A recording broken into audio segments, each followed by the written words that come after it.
We've seen political rivalries before. But what former Interior CS Fred Matiang'i just unleashed against President William Ruto is on a completely different level. This isn't just politics, it's personal, and it's explosive. In a scathing critique that has sent shockwaves, Matiang'i didn't mince words. He took a direct shot at the president's leadership, claiming that Ruto lacks the basic common sense required to steer this country through its current crisis. Yani, hana akili. But he didn't stop there. He went for the jugular, labeling the president as the country's chief looter. Don't look away. Here is the full and controversial statement from Fred Matiang'i. Ando aitwage tugi Muriega ringi. You can see my teacher is doing very well. Ndugu yangu Mheshimiwa Rigathi Gachagua, the second deputy president of the Republic of Kenya, my brother and my friend, the Honorable Your Excellency Kalonzo Musyoka, Mheshimiwa Martha Karua, Mheshimiwa Justin Muturi, Mr. Speaker, my brother Eugene, na ndugu zangu wote ambao mmekuja hapa. Kwanza kabisa, ningependa kutoa shukrani kwa mhubiri wa leo, Reverend James Wambugu, vile ametuhubiria. Mimi ni Seventh Day Adventist, kwa hivyo nilikuwa kanisa jana. Na wakati nilikuwa kanisa jana, as I listened to him preach here today, nilisema lazima kuna kitu Mungu anataka hata mimi nijue. Sababu yule mhubiri wa jana alituhubiria kutoka Joshua 1, 5, 6 and 9. Now the theme of his sermon was be courageous, be strong. Na leo nimekuja hapa tena sermon ya pili wiki hii, nimeambiwa pia be courageous and be strong. Lazima hata kama kichwa yako iko na shida fulani, ujue kwamba mambo hawezi kuambatana namna hiyo. There's a message that is being sent to you from God. Ninawashukuru ndugu zangu, na mnikubalie Mheshimiwa Gachagua niongee a little bit reflectively. Nimeona viongozi wengi hapa, wazee wetu hapa, Mheshimiwa Kamanda, kuna viongozi hapa, Mama Jane Kihara, Mzee Tora na wengine ambao tumekuwa nao katika utumishi wa serikali hapo mbeleni, na ndugu zangu wengine ambao wako kwa siasa ambao wamezungumza hapa na wengine ambao tumekuwa tukiongea. Huu sio wakati wa kawaida katika jamhuri yetu tukufu ya Kenya. Na tulikuja hapa leo, niseme tu ukweli, kwa sababu wakati tuliona yale maneno yalifanyika Othaya last Sunday, tulisema tuende sote kwa kanisa, kama wanataka kutuua watuwe tukiwa sote pamoja. Na kama wanataka kutupiga, watupige tukiwa sisi wote pamoja. Na vile mnajua, mimi nilikuwa katika Ministry of Interior. I served as the country's Minister of Security for 5 years. Attacking a place of worship is normally known in the security sector as crossing the red line. Mmesikia before even President Obama using that phrase, crossing the red line. Jua hata msikiti. Na niseme ukweli, because Honorable Kalonzo and Honorable Karua, as the senior most lawyers, you know, and Mheshimiwa Wamalwa and Mheshimiwa Muturi, I am not breaking the Official Secrets Act.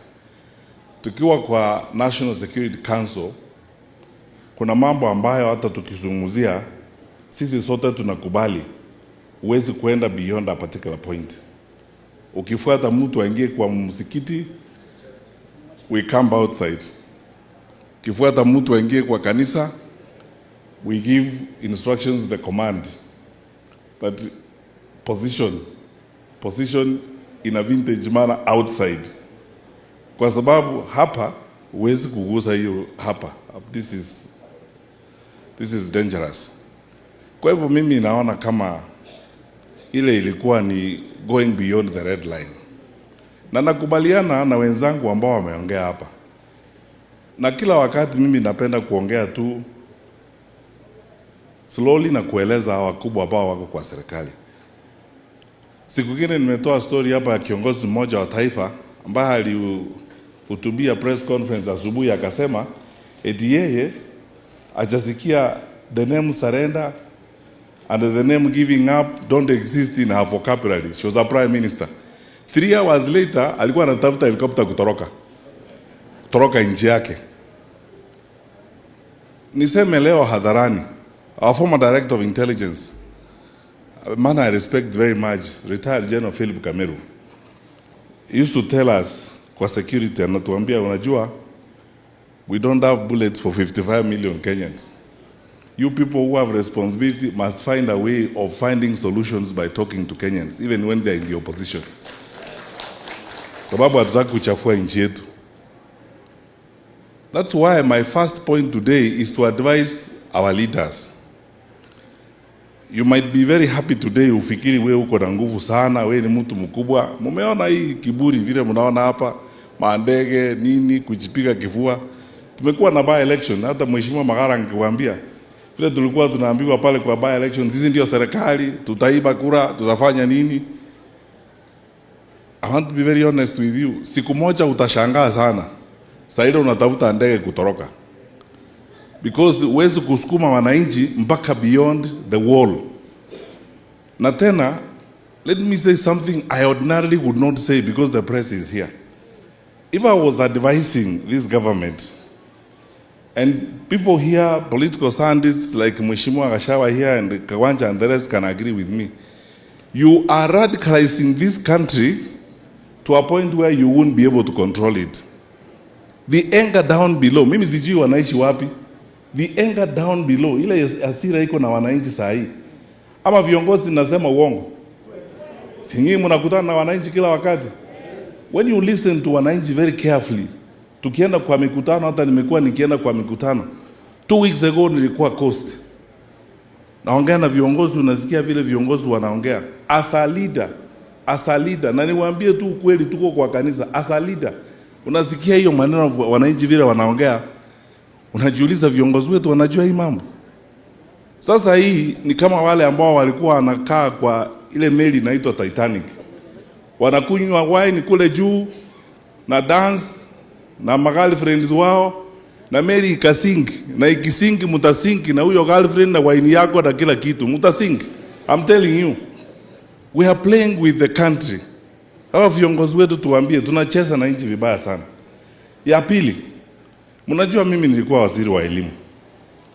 Mheshimiwa Rais Kibaki wakati alikuwa rais, even President Clinton said one person angependa kukutana na yeye kwa maisha yake wakati aliulizwa ni Mheshimiwa Kibaki. Sema president ya Kenya ambaye ametoa free education and 1 million kids have walked to school. That is there, it's in record. That's what President Clinton said. That is the person I would like to see who has done wonders in this world. By the time President Kenyatta was coming to office, wale watoto wa Kibaki walikuwa wamefika secondary. Sasa President Kibaki, Uhuru akaanza kutusukuma na 100% transition. Tukapita hapa msituni huku Narok, kwanza tulikuwa tunaenda huko na natembea akiwa county commissioner, watoto wote waende shule. We invested very heavily in infrastructure development. Watoto wanaingia shule. 6 decades after independence, tufike mahali watoto wetu wanashindwa kwenda shule. Sasa ni excuses na telewa sijui nini. And you know, lazy people, watu wazembe bure tu, kazi na washinda, kazi yao ni excuse tu. Oh, sijui ni nini ilifanyika, sijui ni CBC nini, excuses. We have enough money in this country. Believe me, as a former Minister of Education, we have enough money to put our children back to school. And tupe serikali, mimi naambia wa Kenya, tupe serikali, tutarudisha free primary education, free day secondary education, watoto wetu watarudi kwa hiyo maneno, tutarudisha. Tupe serikali, tutarudisha eduafia, ile insurance ya kila mwanafunzi ambaye yuko kwa secondary school. And we will tell you how it's done. You are looting the money. Hii pesa mnaona inalipwa huku, watu wanalipwa kila siku nini? Wakubwa wako hapa, they are my elder brothers who are knowledgeable on these matters. Rigiji has been deputy president. His Excellency Kalonzo Musyoka has been vice president. What do you do with 7 billion in State House in 1 quarter? State House sio shule, kazi inafanywa huko. Sio kazi, sio hospital where people are operated. You don't buy. What do you need that kind of money for? Ni kuiba tu unaendelea hivi, nchi inaporwa. That is why our children don't have capitation in schools. Hii pesa imeenda huko. Na ninawaomba wananchi na wale viongozi ambao mko hapa, tafadhali ninawaomba tuelimishe wananchi wetu. Safari hii sio ya kuongea hivi. Tukishikana sisi wote pamoja, tunaweza kurudisha nchi yetu kwa barabara. Our focus is to fix the country. We are on a mission to fix this nation. Sababu imeenda hivi namna hii. Let us fix this nation and we can do it. Nimalizie haya. Mimi mzee Kamanda ningemwambia hivi. Unajua tumefika, ni vizuri ndio vile tunaongea. Na nataka kuambia from the bottom of my heart, my brothers and sisters. Nchi yetu mahali tuko sasa, lazima sasa tuungane. Sababu kuna kasumba ambayo imetumika kutugawanya muda mrefu sana. And the demand of our people is bigger, stronger, and even much more forceful than the ambitions and needs of our individual leaders. Ukienda leo nyumbani ujiulize swali. Na hii ndio mimi nataka kumalizia. Wewe jiulize, honestly wewe mwenyewe ukiwa tu peke yako. Hawa wangwana kama wamefikisha nchi yetu hapa kwa miaka 3. Hebu jiulize wakipewa miaka 5 utakuwa na nchi inaitwa Kenya. So if you really love your country, and I believe all of us love our country. Saa hii sio eti kwamba lazima Kalonzo awe president, au lazima Matiang'i awe president, au lazima Gachagua awe president, ama Martha lazima awe president. Saa hii lazima tusaidie nchi yetu jamani. Tukiendelea kuongea hii maneno, tunafanya mzaha namna hii, sarakasi hivi, na huyu sasa ataanza hiyo sarakasi, unajua hawana akili. Na mimi nikwambie sio viongozi hawa hawana akili. Kenya is suffering because it's under average leadership. Wale watu ambao wanatuongoza ndio shida. Shida sio nchi, shida hiyo akili kwanza tunaambiwa sasa. Wanasemekana ikina Kalonzo hawana akili, Rigiji hawana akili. Maono hawana. Agenda hawana. Hata akili.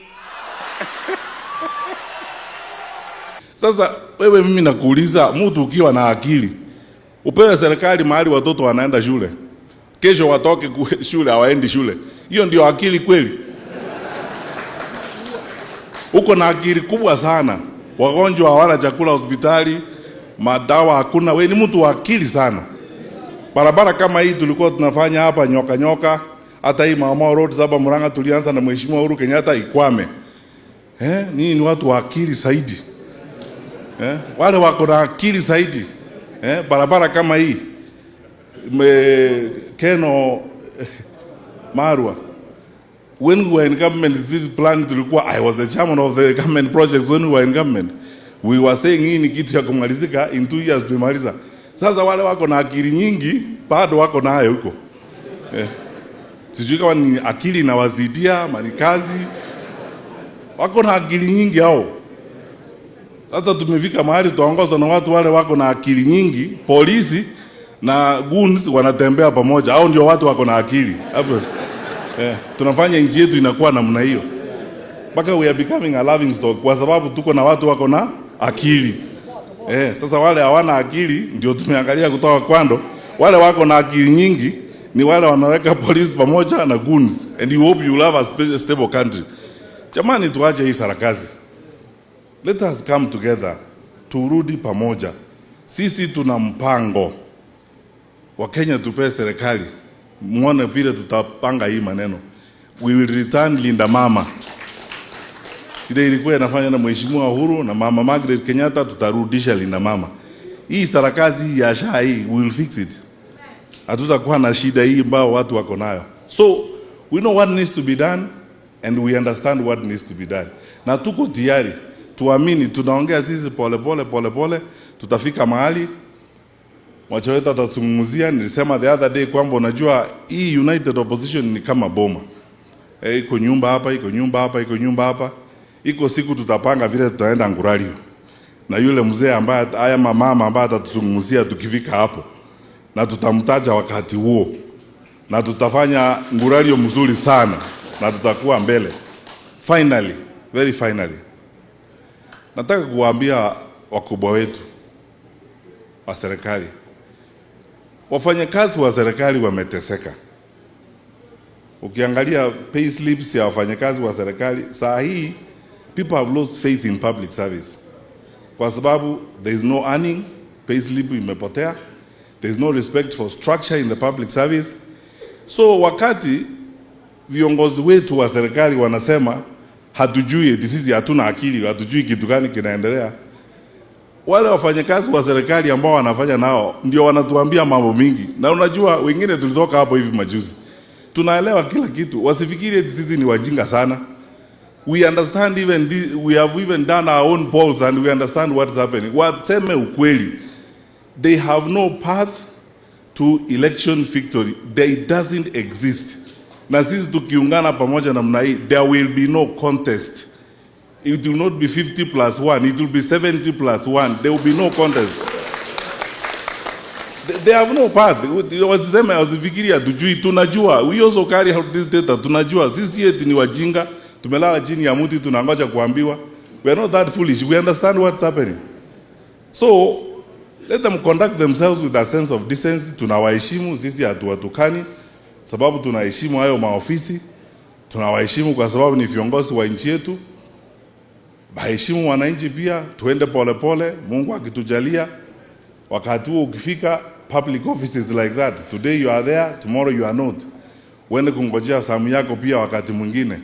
But the country must go on. Usiue watu eti ni kwa sababu unataka kuinsist eti ukae. Yule Mheshimiwa Muturi alisema, unataka kufanya mambo mingi, unataka kuinsist ukae. Watu wakikataa wamekataa, kiti ni yao, sio ya mtu binafsi.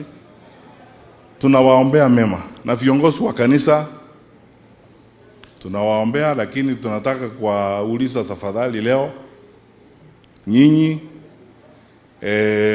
kisirani hii tuko nayo, wengine wenu ndio mlituletea, sababu kila siku unajua wakati mwingine mimi nashinda kusema mwadhani agoshwe, sababu unajua hiyo ilikuwa anthem ya watu fulani. Tu anabeba Biblia kubwa inaweza kumwangusha chini. Anaenda kule tunataka kuonyesha eti hao ndio Wakristo wa kweli, sisi hatujui kuimba. Ngaiwa kwa so on. Sawa? Sasa medhirika wazi ukweli mahali huko. Tunawaomba viongozi wa kanisa sasa, kwa sababu nyinyi na sisi we are in the same boat. Ama namna gani? Mmesumbuka. Basi tusaidie. Naongea na wengine na members ili tuone vile tutaweza kusaidia nchi. Tukae pamoja, tutafaulu pamoja na tutasaidia nchi yetu tukiwa sisi wote pamoja. Tunawapenda wananchi, mukae na imani. We will save our country. Be hopeful, never lose hope. God. Share your thoughts in the comment section below. Please support our channel by liking this video. God bless you.